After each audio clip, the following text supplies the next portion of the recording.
Why should people care about Mozart, or classical music in general? Well, because I believe everything should be tried at least once. No one specific part of life should be labeled or ignored before truly experiencing it. And by making an effort to understand something that is so far removed from modern-day society as classical music, you can learn something about yourself and the world around you. For instance, I learned that classical music can be really tough to get into if you look at it the wrong way, because it can be really fucking boring. Let's try to look at it from the right perspective. Welcome to the Polymath.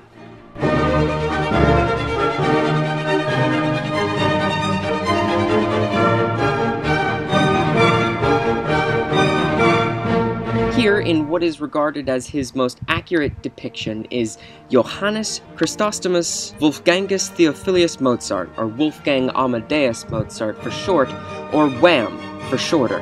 Mozart is an incredibly famous musician, and even if you think you haven't heard any of his music, you have. Listen.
Much more. The point is he is an incredibly influential composer, even over 200 years later, but the question is why?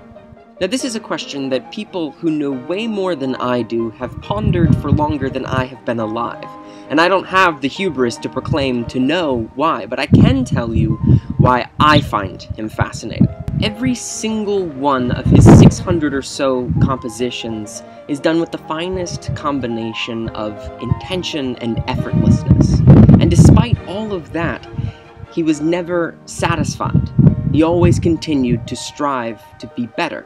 He was born in 1756 to Leopold and Anna Maria Mozart. He had a sister named Nannerl who was arguably as talented as he was, but she didn't get to be famous because of her lady parts. Mozart's father was a renowned music teacher, so naturally, Mozart and his sister were introduced to music at a very early age. Wolfgang immediately excelled in the clavier, which is a fancy word for piano. That's another problem I have with classical music.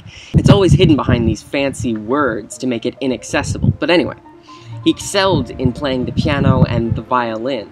And whether it was his competitive nature shining through at an early age, or if his father pushed him to be the best, or if it was a genuine relationship with music, he started creating his own music, and he kept pushing himself, playing complicated pieces flawlessly with his tiny little baby hands, and composing this piece of music at the age of 5.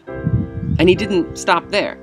Wolfgang and his sister Nannerl were taken around Europe, shown off as child prodigies. Mozart playing blindfolded and recreating pieces of music perfectly after just one listen. Eventually it became just Wolfie touring around because of the patriarchy, and he was improving his skills as he did so, writing his first symphony at the age of 8, his first opera at the age of 12, and at 15 he was placed in a prestigious position in the Salzburg Royal Court Orchestra. He had it made. But it wasn't enough. While working for the Prince Archbishop of Salzburg, he was teaching music more than he was composing. And Mozart was bored. After a few arguments with his father and the Prince Archbishop of Salzburg, and a brief musical tour and unrequited love in Mannheim, Mozart finds himself being kicked, literally, out of the position he held in the Salzburg Orchestra. And he finds himself moving penniless to Vienna, and he could not be happier. Vienna is where his career takes off. He ends up marrying the sister of his crush, completely not out of spite, and he composes like crazy, writing opera after opera, writing symphonies and concertos, mainly to drive traffic to his operas. But he was never satisfied. Oh, he thought he was the best, and he acted like it, but he was never contented with the work he had done. He was always writing something new, either for the fame or, later in his life, for the money. You see, his drinking problem and his lifestyle caused his money to go out faster than it was coming in, which made money very tight for him, his wife Constanza, and his 2 children. So when he is at his sickest, near the end of his life, and an anonymous stranger knocks on the door and asks for a requiem, a mass for the dead, to be composed in secret, and that if Mozart doesn't tell anyone about this composition, he will pay handsomely. Of course, Mozart takes it. Unfortunately, this is the piece that ends up killing him. Mozart was a very superstitious man, and he ended up believing that if he finished this piece, if he finished the Requiem, it was going to be played at his own funeral. This is what causes him to procrastinate, and he leaves us with the Requiem unfinished. Luckily, it is finished by his students to leave a final piece for us to listen to, but that is just his history. What is less tangible about him is what his music does to the listener. Just stop for a second and remember that what you're listening to was composed by a 17-year-old kid.